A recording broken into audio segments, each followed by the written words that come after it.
superstar.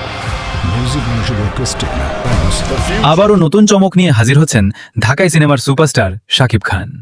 আসন্ন ঈদুল আজহায় প্রেক্ষাগৃহে মুক্তি পেতে যাচ্ছে তার বহুল প্রতীক্ষিত সিনেমা রকস্টার। আর সিনেমাটিকে ঘিরে এখন ব্যস্ত সময় পার করছেন নির্মাতারা। সম্প্রতি প্রকাশ পেয়েছে সিনেমাটির 1 মিনিট 20 সেকেন্ডের টিজার, Global superstar. যেখানে রীতিমতো ঝড় তুলেছেন মেগাস্টার শাকিব খান। টিজারে উঠে এসেছে এক রকস্টারের উত্থান পতনের গল্প, যা ইতোমধ্যেই দর্শকদের মাঝে তৈরি করেছে নতুন উন্মাদনা। বিশেষ করে পিরিতি নামের গানটি প্রকাশের পর ভক্তদের আগ্রহ যেন আরও বেড়ে গেছে। একে একে সব দেই বধুয়ারও কাছে আমাকে কারাগারের আবহে চিত্রায়িত গানটির পরিচালনা করেছেন জাহিদ নীরব। গানটিতে কণ্ঠ দেওয়ার পাশাপাশি পর্দায়ও দেখা গেছে সঙ্গীতশিল্পী পন্তকনেইকে। গানটি মুক্তির পর সামাজিক যোগাযোগ মাধ্যমে মুগ্ধতা প্রকাশ করেছেন নেটিজেনরা।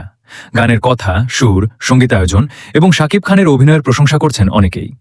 পাশাপাশি নিজের লুকেও বড় পরিবর্তন এনে ভক্তদের নতুনভাবে চমকে দিয়েছেন এই অভিনেতা। এর আগে সিনেমাটির প্রথম টিজার প্রকাশের পরও ব্যাপক আলোচনা তৈরি হয়। বিশেষ করে সেখানে শাকিব খানের বিপরীতে অভিনেত্রী সাবিলা নূরকে দেখা যাওয়ায় দর্শকদের আগ্রহ আরও বেড়ে যায়। সান মোশন পিকচার্সের গল্পে নির্মিত এই সিনেমায় একজন সঙ্গীতশিল্পীর জীবন সংগ্রাম, উত্থান পতন এবং বাস্তব অভিজ্ঞতার নানা দিক তুলে ধরা হবে বলে জানিয়েছেন সংশ্লিষ্টরা। The future.